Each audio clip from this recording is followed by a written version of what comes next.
Bienvenidos al programa Desde mi Visión Online. Hacemos nuestro segmento de los lunes junto a Juan Carlos Peñafiel y en esta ocasión nos va a acompañar a través de nuestras aplicaciones en línea Linda Guamán, una de las destacadas científicas que viven aquí en el país. Y a propósito del tema de la pandemia del coronavirus, vamos a hablar lo que se está haciendo dentro de la biotecnología y la ciencia al respecto. Bienvenido, Juan Carlos. Como todos los lunes, estamos transformando ya nuestra forma de comunicarnos. Esta es la nueva vía que tenemos por el momento en el que nos encontramos en casa. Bienvenido, Juan Carlos, bienvenida, Linda. ¿Cómo vas pasando los días, Juan Carlos, dentro del tema educativo y tus nuevos planteamientos a través de las aplicaciones en línea? ¿Qué tal, Michelle? Un gusto saludarte, también dándole la bienvenida a Linda Guamán. Pues bueno, seguimos trabajando también arduamente, los temas educativos no han parado, creo que estamos todos abocados a un proceso de transformación digital, la educación está experimentando ese proceso.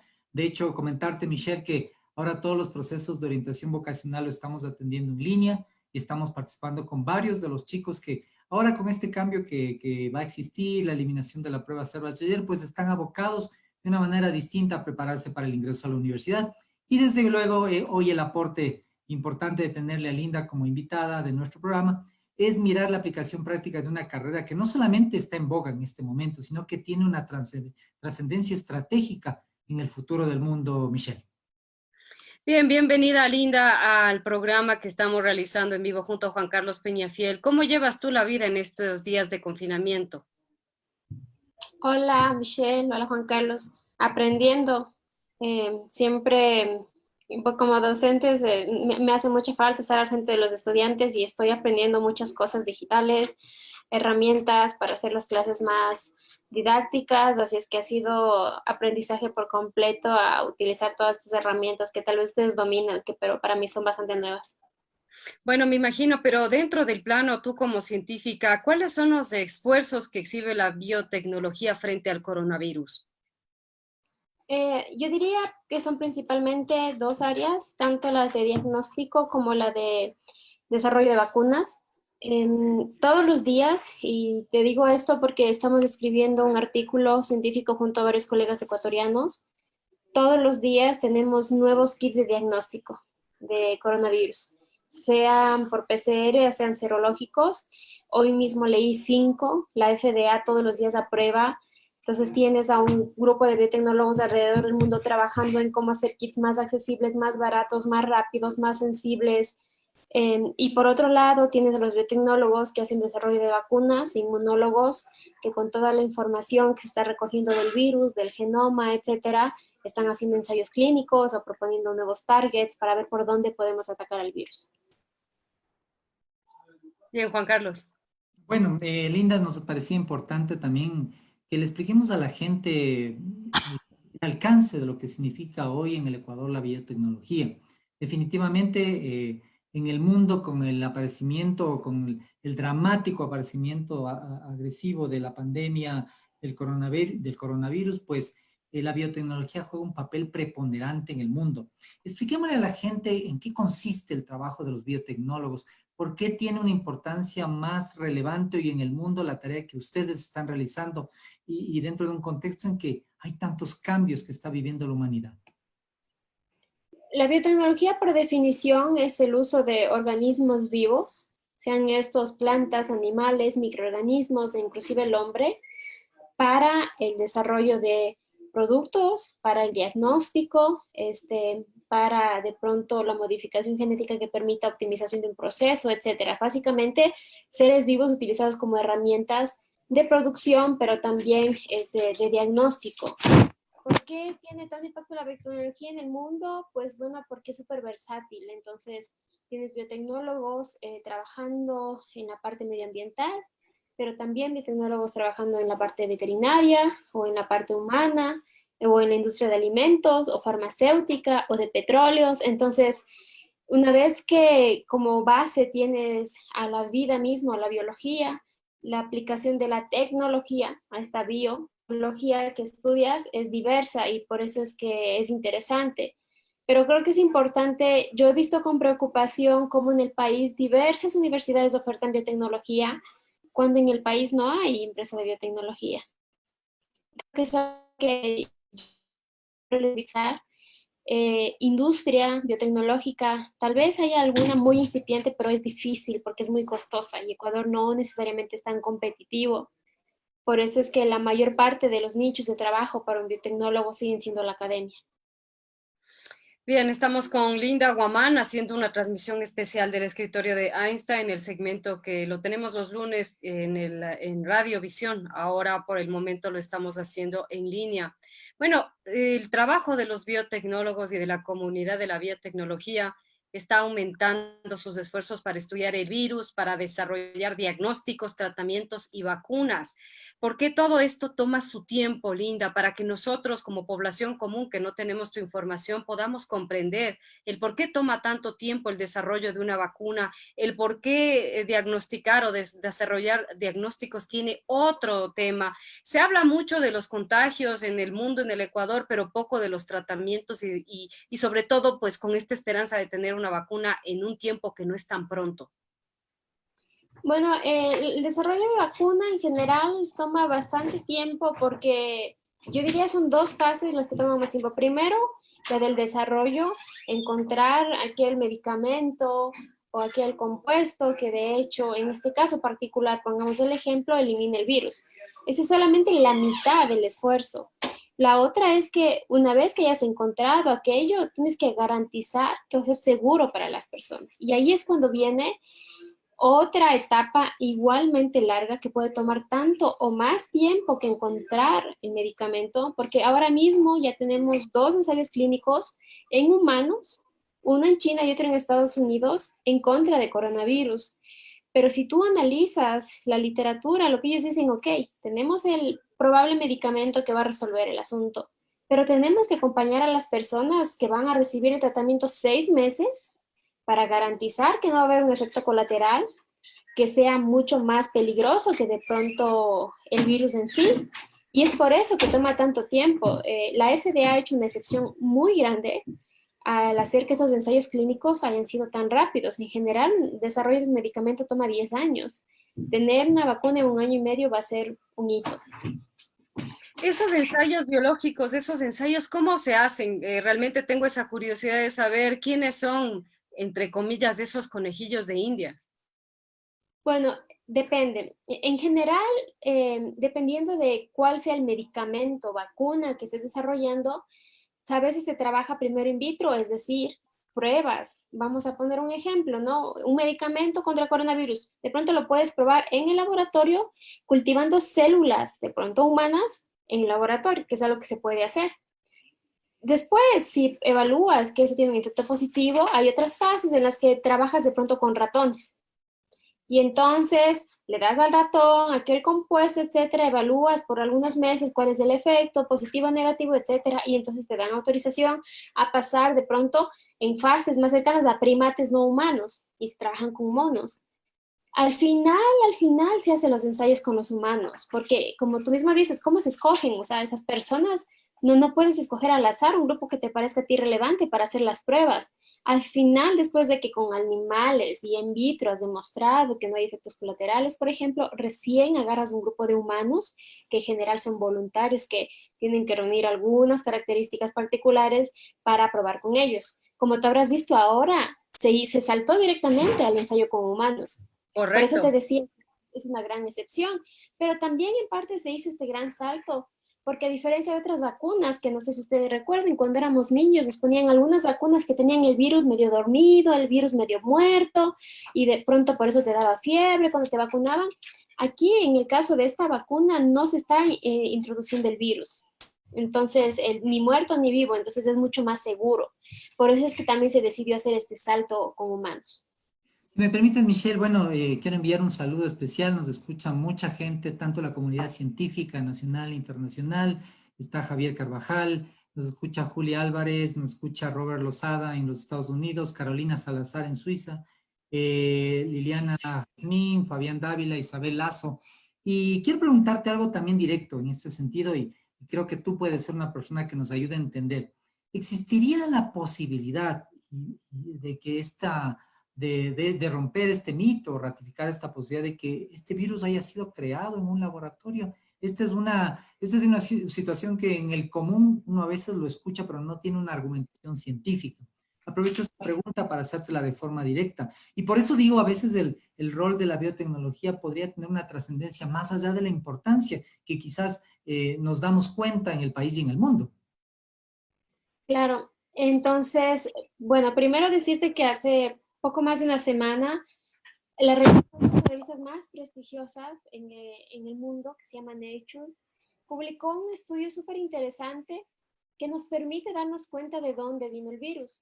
Así como en el caso de los seres humanos, que tú puedes hacer un árbol genealógico en el que te pones tú y para atrás tus papás y luego tus abuelos y haces esta suerte de genealogía y ves de dónde viniste. En el caso de organismos vivos, bacterias, virus, etcétera, puedes hacer también un árbol similar que se llama filogenético y puedes ver la ancestría.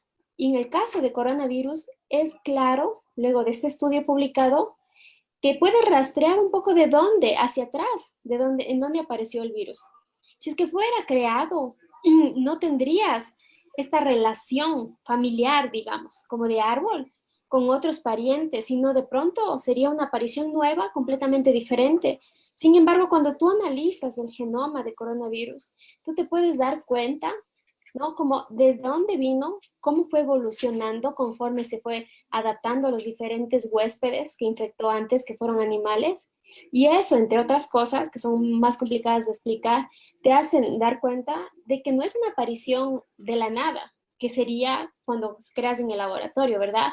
De pronto no tiene relación familiar con otra cosa. Entonces, tú puedes ver de manera bastante sencilla, ahora que tenemos muchísimos genomas secuenciados de coronavirus alrededor del mundo, que todos ellos tienen como un ancestro común y rastreas desde dónde vinieron. Y tienes esto, ¿no? De pangolines, de murciélagos, porque se van como mezclando, ellos van agarrando pedacitos de sus huéspedes. Entonces, para mí, como investigadora, yo te diría, para nada existe la posibilidad de que sea un virus creado en el laboratorio. Oye, No que no tengamos capacidad. Tenemos hoy en día, como nunca en la historia, capacidad de sintetizar microorganismos. Pero así, por completo, lo mejor que podemos hacer es sintetizar fragmentos de organismos, no organismos vivos completos.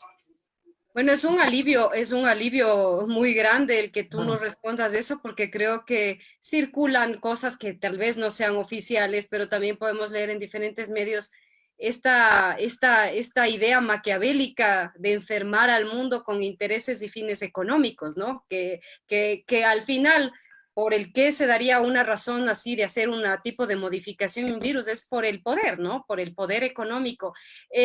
Linda, me gustaría por favor que nos expliques con claridad qué es el plasma convaleciente, este tratamiento experimental con transfusiones de plasma que pueden salvar la vida de pacientes con COVID-19. Esto que están pidiendo justamente aquí en el Ecuador, personas con características que hayan dado positivo, que se hayan recuperado, gente que haya tenido fuerte carga de coronavirus o de COVID-19 para hacer estas transfusiones de plasma. Y discúlpame, Melinda, solo para decirte, estas preguntas están surgiendo también porque hay mucho interés de la entrevista en las redes sociales, hay algunas preguntas, entonces tienen que ver con habernos partido un poquito la estructura de la entrevista, pero hay muchísimo interés de tener a alguien de la ciencia que esté dando estas explicaciones a la gente. Bueno, primero debo comenzar diciendo que yo no soy médico. Yo soy ingeniera, microbióloga, luego maestría y doctorado en microbiología. Siempre digo que entiendo más de bichos que de personas. Sin embargo, te voy a dar mi punto de vista, no médica, sino como de investigadora, ¿no? Con el conocimiento técnico que tengo respecto a eso en particular. No voy a entrar mucho en detalle justamente porque no soy la persona más competente. Entonces, por ejemplo, cuando a ti te vacunan, dependiendo de la vacuna en general, lo que hacen es exponen a tu cuerpo, en este caso particular al virus. Nosotros desarrollamos anticuerpos, defensas que nos permiten protegernos de ese virus, ¿ok? En el caso de las personas que ya se recuperan, en su sistema queda circulando por algún tiempo estas defensas, estos anticuerpos que ellos ya crearon, porque tuvieron una exposición previa con el virus, ¿verdad? La idea del plasma, entonces, hasta donde yo tengo entendido, es justamente que las personas que reciban este plasma puedan obtener esta dosis de anticuerpos que otra persona que ya estuvo expuesta ya los produjo, para que tenga protección, ¿ok? Entonces, también sé que esta es una metodología experimental, es decir, que no, ningún organismo, ni la OMS, ha declarado que esta sea ya una estrategia o un remedio, una cura. Quiero que se tome como tal, es una aproximación experimental que se está estudiando, como se está estudiando algunos otros, inclusive compuestos veterinarios, diferentes drogas, etcétera. Justo bajo este razonamiento, pasarle anticuerpos de una persona ya expuesta a una no expuesta para que esté protegida. Muchas gracias, Linda. Michelle, una pregunta que tengo es en relación a un comentario que hace Javier Carvajal Barriga, que también es una persona de la ciencia de la Universidad Católica. Dice, ¿están secuenciando más cepas de virus, por ejemplo, de Guayaquil? Esto a propósito de que ya investigadores ecuatorianos se publicó una noticia en los periódicos del día hoy en relación a la identificación o a cómo se está ya analizando el virus, el coronavirus que ha llegado al Ecuador y el tipo de cepa que es. La pregunta de Javier tiene que ver con esta indagación, si tal vez se está investigando las cepas del virus de Guayaquil. ¿Tú tienes conocimiento de esta situación? Bueno, claro que conozco, bueno, no personalmente, pero sé el trabajo del doctor Carvajal. Hasta donde yo tengo entendido, bueno, la limitación, ¿cuál es? Es muy complicado para nosotros como investigadores acceder a muestras biológicas de pacientes. A pesar de que yo tuve una aproximación con la ex ministra de Salud, con Catalina Andramuno, ella dio apertura para que en el contexto de lo que estamos viviendo, esta toma de muestra, esta aprobación de los análisis que nosotros íbamos a hacer sea expedita. Cuando ella salió, todo eso se cayó, tristemente. De nuevo estoy en contacto con Juan Carlos Ceballos, el nuevo ministro de Salud, para que se nos facilite la toma de muestras de pacientes. Hasta donde tengo entendido, en la San Francisco de Quito, ahorita se está trabajando en el segundo genoma. El primero ya fue secuenciado y se fue depositado en la base de datos correspondiente el genoma completo.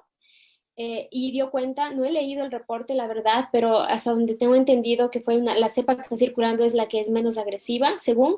Sin embargo, es súper importante que podamos analizar genomas porque fue del paciente de Quito, un extranjero. Sería muy interesante. Un holandés, ¿no? Exacto, un holandés. No sé si de esta segunda muestra de paciente de dónde vino, sé que lo están haciendo ahorita en la San Francisco, ojalá sea de Guayaquil, que es de donde creo que necesitamos datos con urgencia, pero no es que solo la San Francisco esté interesada en hacerlo. El problema es que, como te digo, no tenemos acceso a esas muestras de los pacientes. Todavía no existe de parte del ministerio una respuesta para que este trámite sea ágil. Varias universidades tienen la capacidad de hacerlo y el interés también. En ese sentido, quisiera también indagarte, Michelle, como un tema complementario. Habíamos también pensado que esta entrevista con Linda nos pueda también dar un panorama real de cuál es el aporte científico del grupo de gente que está desde el lado de la academia, desde las universidades, aportando a generar una cierta contribución académica seria a esta problemática social que vivimos. Se han estructurado mesas de trabajo en la que entiendo también estás participando, Linda. ¿Cuál es el real estado del aporte científico frente a la crisis que tenemos hoy día en el país? Bueno, existen diferentes frentes. Yo te voy a hablar del biológico, que es en el que estoy más atenta. Sin embargo, sé de universidades que están desarrollando ventiladores mecánicos o por lo menos prototipos de ellos, universidades que tienen capacidad de impresión 3D, que están haciendo diferentes equipos de protección, por ejemplo. Eso también son aportes de la academia. Desde la parte biológica, nosotros tenemos dos propuestas. La primera, esta de aquí, de poder analizar. Es súper importante saber que en la secuencia de los diferentes genomas virales que están circulando, poder saber los cambios que ya se dieron, etcétera, es algo que no hemos podido hacer todavía, principalmente por la limitación de los permisos. La otra es una iniciativa que estoy junto con otros colegas liderando, es de que nosotros como universidades y además como expertos en la técnica que permite el diagnóstico de coronavirus, que es de RT-PCR, podamos hacer diagnóstico en las universidades. Hoy mismo hablé con Juan Carlos respecto a este tema. No hemos podido avanzar porque el ACES, que es quien acredita, digamos, los laboratorios, no nos ha dado apertura todavía, tal vez porque no existe siquiera, antes en el país no existía la necesidad de que un laboratorio de investigación haga diagnóstico, ¿verdad? Entonces todo es nuevo, pero ese es como, nosotros hemos hecho una base de datos en la que, siendo modestos, contabilizamos que podríamos procesar 3.000 muestras por día, porque tenemos estos equipos en 10, 12 diferentes provincias del país, con gente que de rutina hace esta técnica para diferentes campos. Le he propuesto entonces así a Juan Carlos que nos permitan colaborarle. Si tú tienes una idea de cuántas muestras están haciendo por día, ahora, que ya acaba de llegar un equipo automatizado, tal vez se comiencen a hacer un poco más de 1.000. Las universidades podríamos hacer 3.000 por día. ¿Qué hace falta Entonces, entonces, Linda? es parte del trámite administrativo. Nosotros no podemos, como universidades, por el hecho de saber hacer la técnica, empezar a hacer el servicio de diagnóstico, porque nosotros, por ejemplo, no sabemos tomar muestras de pacientes. Entonces, nosotros necesitamos trabajar en conjunto con el ministerio para que podamos hacer esto de manera armónica. Y para que esto sea realidad, necesitamos que el ACES nos certifique o acredite, no sé cuál sea el término que quepa, como laboratorios que pueden hacer diagnóstico. Cuando haya este entrenamiento, revisión, etcétera, y de hecho tengamos certificación del ACES, vamos a poder empezar a colaborar. Mientras tanto, es solo una iniciativa, porque no podemos actuar en paralelo al Ministerio de Salud Pública. Queremos trabajar con el Ministerio de Salud Pública. Bien, Linda, ¿cómo están compartiendo ustedes información con científicos de América Latina, probablemente de España, de Europa, de Estados Unidos? Ustedes como científicos, ¿cómo se ponen de acuerdo para colaborar con los conocimientos y los descubrimientos que hacen a la par en torno al coronavirus? Bueno, en mi área en particular, en la que estoy colaborando con el COE, municipalidad, es la parte de diagnóstico, porque es la parte que yo manejo mejor. Nosotros hay diferentes iniciativas. Yo hago parte de una que se llama el Global Community Bio Summit, que es un conjunto de personas que trabajan en el área de biotecnología, que proponen diferentes herramientas y soluciones para hacer diagnóstico más accesible, conociendo la realidad de países como los nuestros. Entonces, tenemos diferentes campos de acción, desde uno que es muy básico, que es recopilación de información, levantamiento de datos, hasta otros en las que son ya de hecho propuestas que tienen capital semilla, para que nosotros podamos dar con una idea que nos permita solucionar una problemática muy particular. Hay un grupo que se llama All Biotech, son líderes de biotecnología de la región, sé que ellos también se están organizando. Hay un grupo de Latinoamérica que comparte como prototipos de impresión 3D para diferentes equipos. Ellos se han organizado muy bien y se están compartiendo como estos planos que tienen para imprimir en 3D diferentes componentes que son claves. Entonces, si tú ves, bueno, justo por el tema tecnológico, hoy en día podemos compartir muchísima información. Tenemos la suerte de ahora mismo estar escribiendo un artículo respecto al coronavirus en Ecuador, en línea, con diferentes investigadores de la región. El contacto es súper grande y compartimos pues las cosas buenas y malas que pasan en nuestros países todo el tiempo. Linda, como resultado del aprendizaje que le ha significado a la comunidad científica ecuatoriana esta pandemia, los efectos, las situaciones sociales, a tu criterio, ¿en qué se debe mejorar, en qué se debe invertir como Estado para que esta situación pueda cambiar respecto de los siguientes desafíos parecidos o situaciones de estas características que no nos cojan desprevenidos como país? Bueno, yo creo que yo no podría decirte, Juan Carlos, que si hubiéramos tenido más financiamiento, hubiéramos nosotros desarrollado una vacuna o hubiéramos prevenido Absolutamente. el Sí, sí, no, coronavirus. no va por ahí. No hay manera, ¿no? Ningún país lo puede evitar. Difícilmente en el futuro, cuando se repita, de pronto la diferencia va a estar en que los sistemas de salud reaccionen de mejor manera.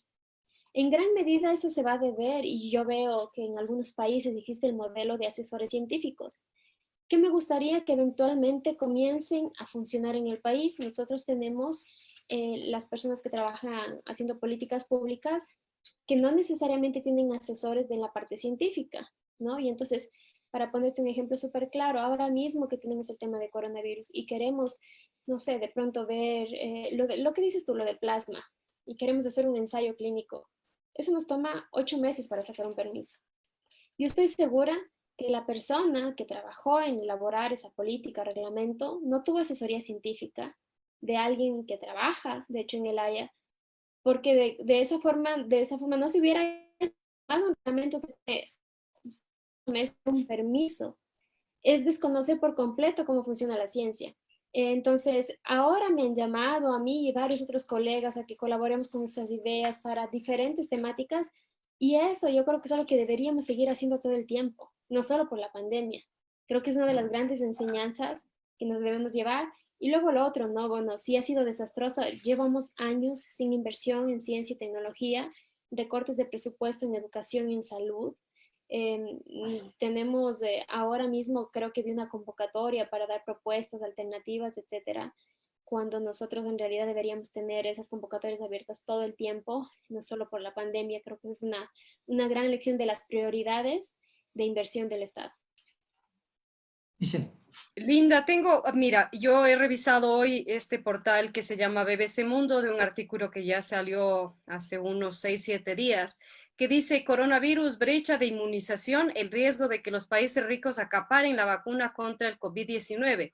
Y también ahí viene esa gran pregunta: ¿cómo se podría hacer para que los conocimientos finalmente de toda la gente que está trabajando, digamos, de los científicos, de la parte sanitaria que están trabajando en la búsqueda de esa vacuna, y como tú decías, se han saltado normas para que esto se Hola, apresure? perdí el audio por un momento, perdón. Sí, te Sí, decía ¿Me que hay un escuchan? artículo, sí te escuchamos correctamente, ¿nos te escuchas? escuchamos. Ahora te escucho, sí, perdón.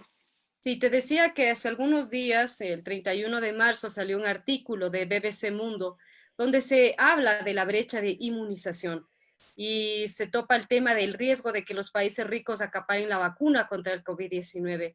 ¿Tú crees que eso sea factible? Y también, volviendo al tema de la colaboración que tú decías entre los científicos, entre la gente que está en el plano de la sanidad, que se comuniquen constantemente, ¿tú crees que puede haber una resolución en conjunto con diferentes científicos? Porque se habla de los avances que existen, por ejemplo, en China, frente al coronavirus, evidentemente porque el COVID-19 apareció ahí y ya nos lleva, digamos, entre comillas, 3 meses de ventaja. Uno, esta unión de conocimientos, y dos, ¿crees que esté en riesgo esto de que los países ricos acaparen la vacuna contra el COVID-19?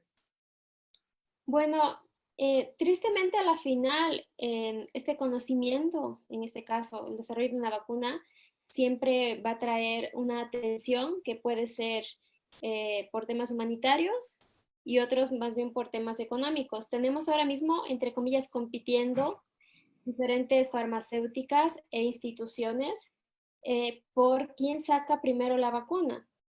Si es que resulta que de pronto una de las grandes farmacéuticas es quien gana esta batalla, claro, va a proteger.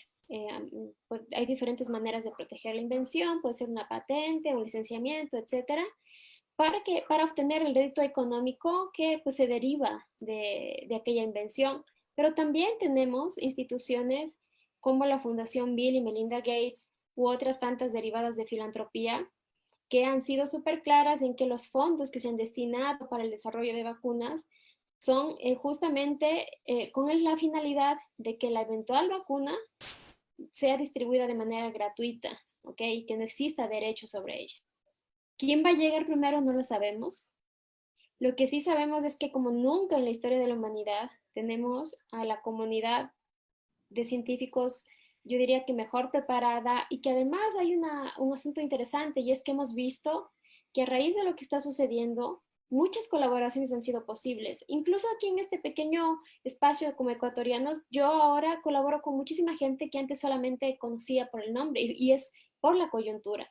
Y esa coyuntura afuera, tú ves que ha hecho que las grandes casas editoriales, que realmente cobran por la información que publican, hayan accedido, como nunca antes, a liberar toda la información, porque están súper conscientes que de pronto cualquier avance pequeñito de cualquier investigador y el hecho de que esta investigación sea abierta puede hacer que se mejore, se acelere el desarrollo de vacunas, por ejemplo.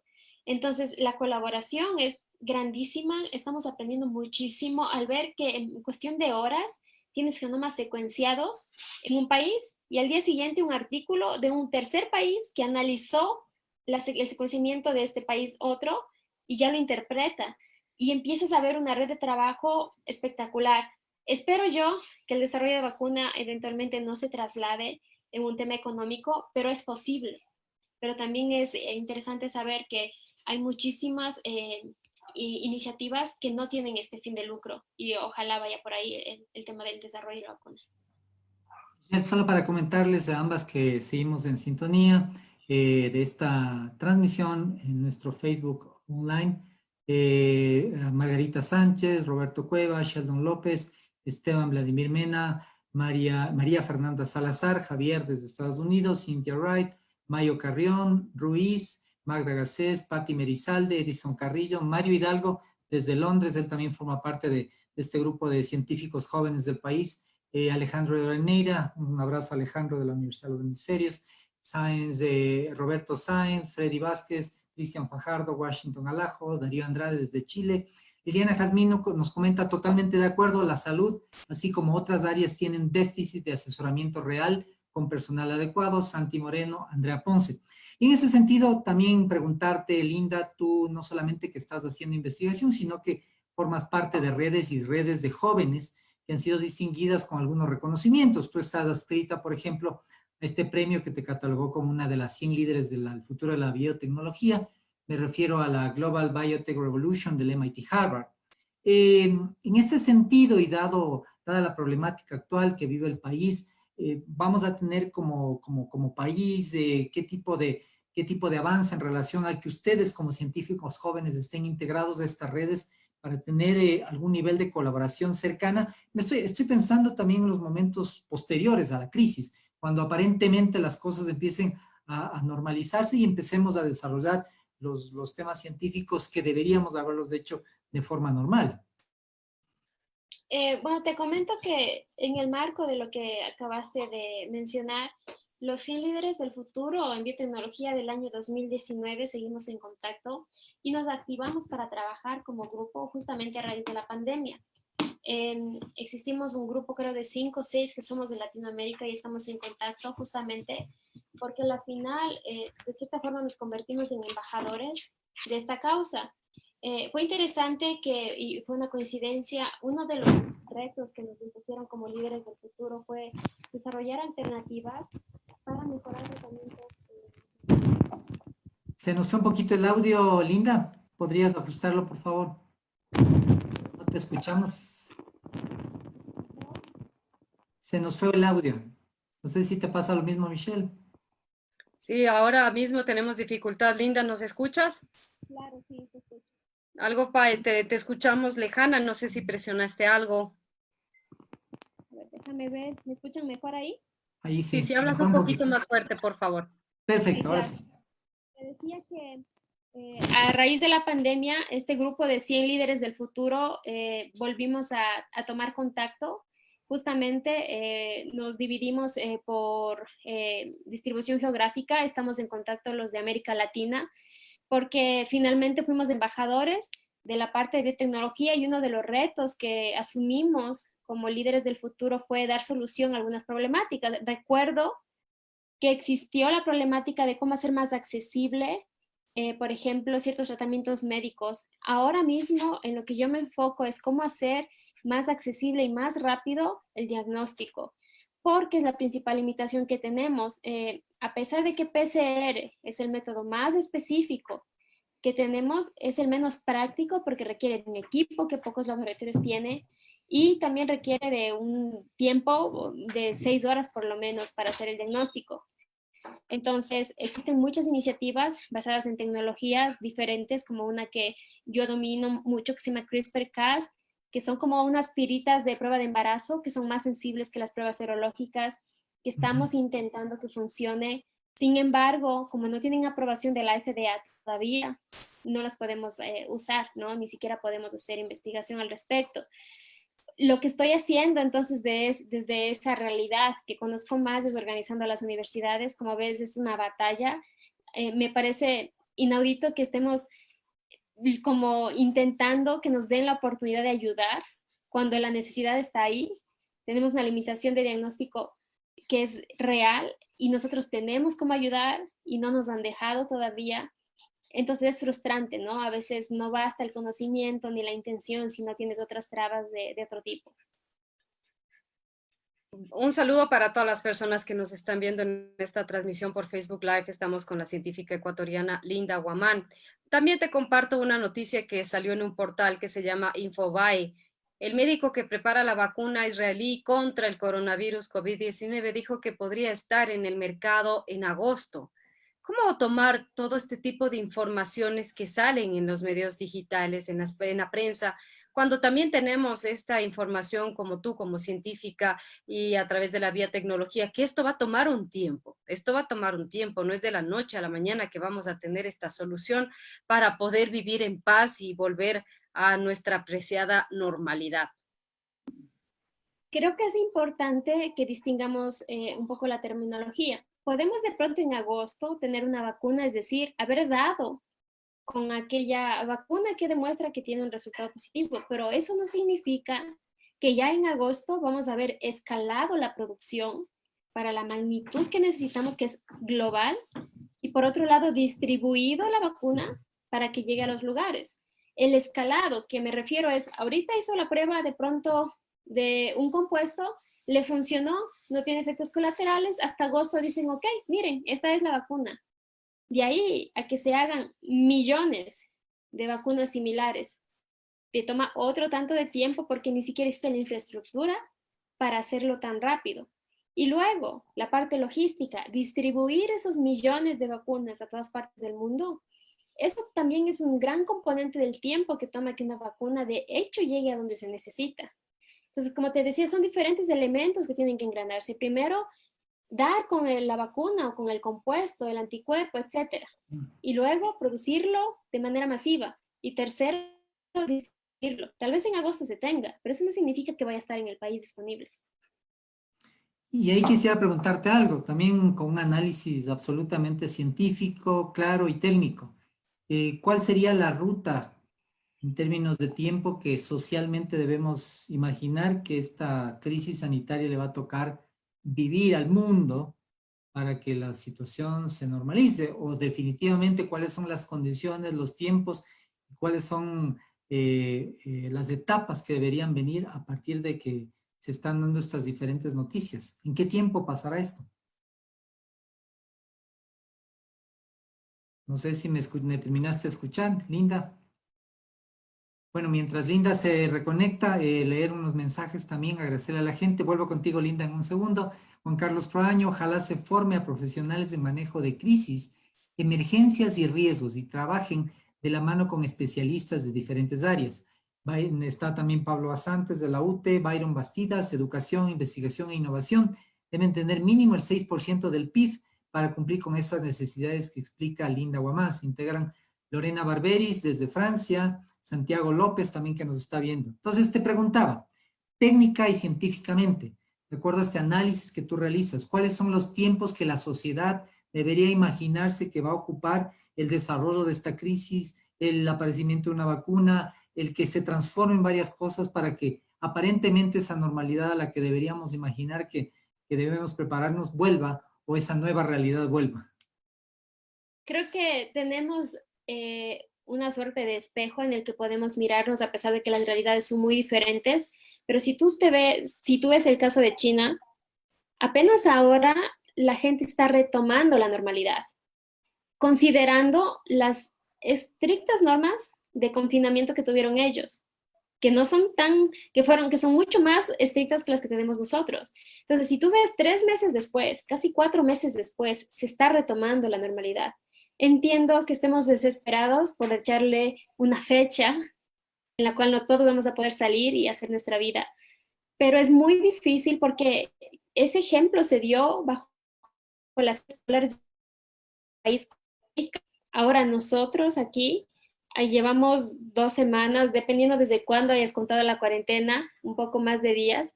Yo creería que como las medidas estrictas que tenemos ahora, ¿no? De movilidad, etcétera, vamos a tenerlas por lo menos hasta inicios de mayo, deberíamos mantenerlas. Y esto va a depender mucho de cómo evolucionen los casos, porque por un lado parece que están disminuyendo, pero claro, ahora que lleguen más pruebas, vamos a tener más números reportados. Y empiezas a confundirte y no saber si son las medidas las que no están funcionando o si es porque estamos haciendo más diagnóstico que tenemos más números, ¿verdad? Y entonces yo creo que como todo en la ciencia tenemos que ser muy reservados respecto a las predicciones, porque en muchas cosas estamos basándonos en modelos matemáticos, en predicciones, ¿verdad? Yo creería que nos va a tomar, como en el caso de China, por lo menos 3 meses en los que recobremos cierta normalidad, pero teniendo en cuenta que en 3 meses no vamos a tener una vacuna, pero en 3 meses mucha más gente va a tener inmunidad que ya adquirió porque estuvo expuesta al virus. Entonces los casos van a empezar a ser menos, las hospitalizaciones van a caer, probablemente vas a tener ya gente que tiene defensas, el desarrollo de la vacuna va a estar en camino en 3 meses, pero lo que necesitamos evitar es este pico, ¿no? De la necesidad urgente de cuidados intensivos, que es lo que tenemos ahora con adultos mayores, ¿verdad? Pero no quiero que la gente se relaje en torno a las medidas o que piense que pues, a finales de abril vamos a tener que hacer nuestra vida tal cual como era antes. Eso no va a pasar. Inclusive si tú ves lo que está pasando en China, la gente, a pesar de que ahora ya tiene la apertura de salir, no sale porque tiene miedo. También nos va a pasar lo mismo a nosotros. Cuando llegue aquel día en el que nos digan, a partir de este viernes, todo el mundo puede tener cierta normalidad, igual nos va a dar miedo. Nos va a tomar muchísimo tiempo volver a lo que considerábamos normal antes. Yo creía que en un año, cuando el virus ya empiece eventualmente a circular, porque eso es lo que yo creo que va a suceder, que va a circular como la influenza, como la gripe común, un poco más adaptado a nosotros como huésped, con una tasa de letalidad más baja, en un año vamos a tener un poco que, por fin, un parámetro para poder hacer una evaluación general. Todo lo que digamos ahora, cualquier persona, es basado en el sesgo propio que tenemos de experiencia y que probablemente no se acerca a la realidad. Te escucho con mucha atención y realmente cuando te oigo veo que somos unos animales racionales que vamos a vivir con un condicionamiento. Efectivamente, cuando nos abran la puerta de la jaula, a ver si huimos. O sea, realmente vamos a tener que cambiar nuestros hábitos. Pero yo tengo una enorme preocupación, Linda. ¿Qué va a pasar con esa población que sigue siendo vulnerable y que va a tener que convivir con el virus? Estamos hablando de la gente de la tercera edad, gente que ronda a partir de los 60, 65 años, y qué va a pasar con esa gente que tiene enfermedades preexistentes, tienen diabetes, hipertensión, qué sé yo, tienen problemas respiratorios, tienen asma, porque claro, para un sector de la población que todavía somos jóvenes, vitales, esto suena a que vamos a ir acostumbrando, nuestro sistema inmunológico va a reaccionar correctamente, pero no así nuestros padres, nuestros abuelos, gente que amamos y que queremos y que a lo mejor está enfermo. ¿Cómo le ves tú a esa visión de futuro de aquí a 3 meses, 4, 5, 6 meses, Linda? Bueno, hasta no tener una vacuna, yo creo que justo esas poblaciones que están más en riesgo van a tener que tener un alto grado de medidas de protección y o confinamiento, justamente porque no tenemos una vacuna. Por otro lado, aunque eventualmente los números nos indiquen que, por ejemplo, como en China no existen casos nuevos propios, siempre va a quedar la duda de que de pronto, como se van a abrir las fronteras y nuevamente vamos a tener tráfico aéreo, pueda otra vez ingresar el virus o una versión modificada del mismo al territorio, a pesar de que aquí lo hayamos eliminado, supongamos. Siempre va a estar latente entonces la posibilidad de que vuelva. En China está pasando eso, ellos no tienen casos nuevos reportados, pero extranjeros llegan todos los días y se reportan casos nuevos. Y entonces no pueden darse el lujo de bajar la guardia 4 meses después. Siguen haciendo diagnóstico masivamente, siguen con medidas de protección y con cierto grado de confinamiento para esos grupos vulnerables que tú acabas de mencionar. Y es eso, y es eso lo que vamos a tener que hacer nosotros hasta que no tengamos la vacuna. Se están experimentando diferentes fármacos con diferentes grados de éxito, unos más que otros, y yo creería que eventualmente también eso va a ser de pronto una solución, tal vez a más corto plazo, si se logra dar, vi unos reportes muy prometedores de un fármaco en particular que evita la replicación del virus, lo baja hasta 5,000 veces menos de lo que normalmente haría, eso es promisorio, por ejemplo. Entonces yo esperaría que la suma de estos esfuerzos, autoridades, científicos, eventualmente nos ayuden a reducir este tiempo. Pero es bueno que veamos a China. 4 meses después siguen teniendo casos importados, medidas, etcétera. Eso es lo que tenemos que emular. Linda, también me surge una inquietud ya en los últimos minutos de esta entrevista. Si bien es cierto, varias gente puede estar interesado en la ciencia, en estudiar, varios de los chicos a los cuales yo atiendo en los servicios de orientación vocacional, incluso han mostrado clara tendencia a estudiar, por ejemplo, biología, biotecnología, microbiología. Me deja un poco preocupado tu inicial análisis en el sentido de que quizás el país no presenta, digamos, las facilidades técnicas o científicas para que esos chicos estudien acá, porque no hay acceso a esa tecnología de punta que permitiría un uso intensivo, una profesionalización absolutamente de alto nivel. Frente a ese escenario y con toda esta nueva sociedad que va a cuidarse de viajar, de irse a otros países, ¿qué recomendaciones hacerles a esos chicos que están queriendo especializarse en temas como biotecnología, microbiología, biología y que estaban imaginando viajar fuera del país para estudiar? ¿Qué ruta podrías tú como parte de esta comunidad científica ecuatoriana proponerles? Bueno, primero respecto al comentario que hice de que en realidad como país no es que tengamos industria biotecnológica grande, para mí es una apreciación real y en gran medida es porque Absoluto, sí, tú te pones a desarrollar un probiótico en el país por el asunto de la dolarización y diferentes componentes, probablemente ese producto va a ser más caro de hacerlo aquí que hacerlo en Perú o en Colombia. claro. Y entonces, como no eres competitivo, pues las empresas deciden no hacerlo aquí, sino hacerlo en otro lugar y esa transferencia de conocimiento, de tecnología, etcétera, no llega. Por otro lado, tienes a personas que dicen, pero bueno, no busquen empleo, generen industria, desarrollo de biotecnología.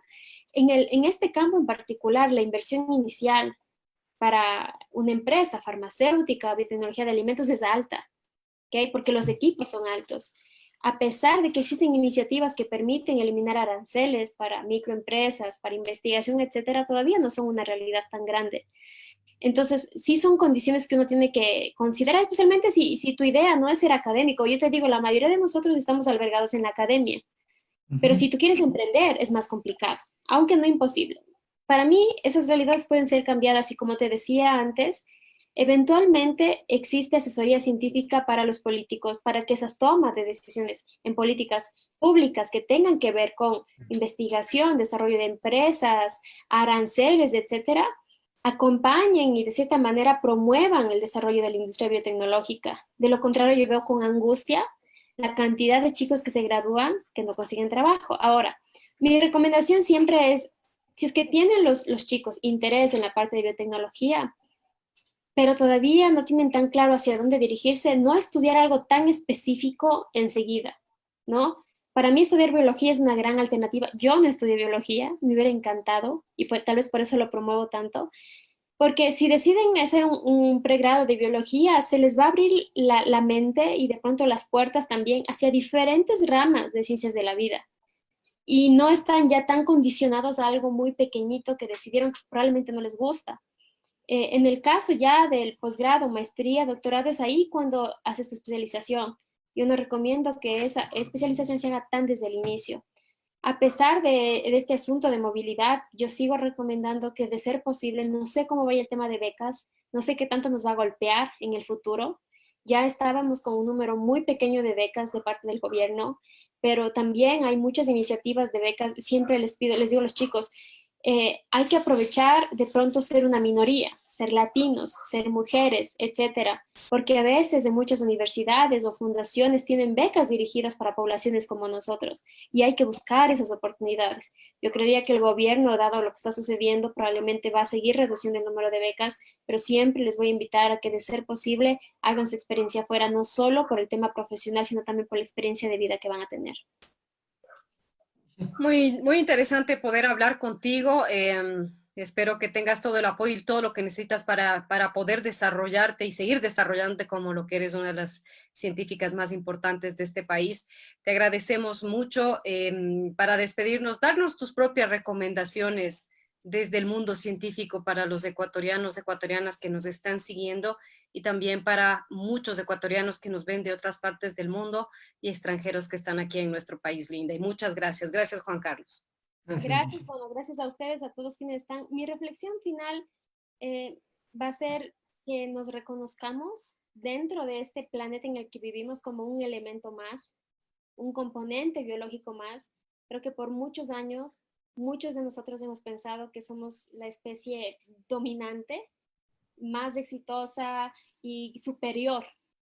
Después de darnos cuenta que un ente biológico que ni siquiera tiene vida está poniendo al mundo de cabeza, que nos demos ese baño de humildad necesario, que no somos los seres superiores de este planeta y que aprendamos a convivir en armonía con el ecosistema, porque en gran medida lo que está sucediendo se debe a que hemos intervenido en espacios de animales, de la naturaleza que no deberíamos intervenir. Y ojalá después de todo esto seamos mejores respecto a pensar el papel como humanos en medio de todo este planeta tan bonito que tenemos. Muchas gracias, Linda. Gracias, Juan Carlos. Estamos en esta transmisión en Facebook Live. Hacemos nuestro segmento, nuestro capítulo de los lunes del escritorio de Einstein junto a Juan Carlos Peñafiel Suárez. Antes de terminar, Juan Carlos, dime cómo va el tema de las asesorías en línea, porque creo que es un gran momento. Te comento que estoy buscando unos cursos de inglés para mi hija y lo estoy haciendo a través de páginas web. Creo que es la solución. ¿Cómo te va en este tema, Juan Carlos? Bien, y gracias también a Linda, realmente ha habido un interés especial. Antes de contestarte también, Michelle, agradecerle porque mucha gente, Juan Carlos Sosa, Frank Miguel Cuenca, Juan Francisco García, Paula Álvarez, Eri Gañasco, Javier Romero, Roberto Bartus desde República Checa, Juan Martín Cueva de la Universidad de las Artes, Eri Gañasco, saludos, excelente aporte, María Gabriela Osorio, nuestra colega en Teleamazonas, Cristian Palacios, mucha gente se ha conectado y hay un interés. Luego decirte que sí, efectivamente, y gracias también, Linda, ha sido también muy generosa en participar en varios talleres, las asesorías online están abiertas, sigo trabajando y aportando a los chicos que están en esta búsqueda ahora con esta confusión y por eso las preguntas a Linda de saber si van o no van al exterior, que estudian en el país, entonces pueden seguirme escribiendo, mi correo electrónico, mi número, si me permites, a la gente para también que pueda seguir marcándonos, llamándonos, siempre interesados. ¿Cuál es tu número? ¿Cuál es el correo?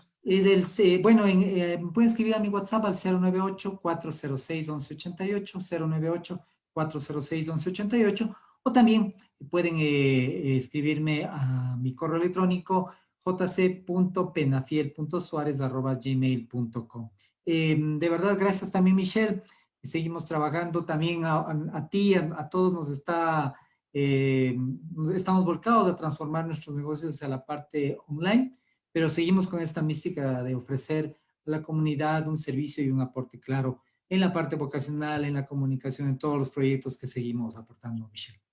Muchas gracias. Sé que también se ha conectado Lola Barberis. Aprovecho para desearle un feliz cumpleaños. Gracias, Michelle. Un abrazo también para Lola y gracias a toda la gente que se conectó a este Facebook Live. Seguimos volviendo con novedades en nuestro canal de YouTube, también contigo en algunos productos que estamos coproduciendo precisamente y seguimos porque estamos optimistas de que vamos a salir adelante de este momento también complicado. Muchísimas gracias, Juan Carlos. Un saludo a todas las personas que se han conectado, que nos están viendo. Un abrazo y hasta pronto. Hasta pronto. Gracias.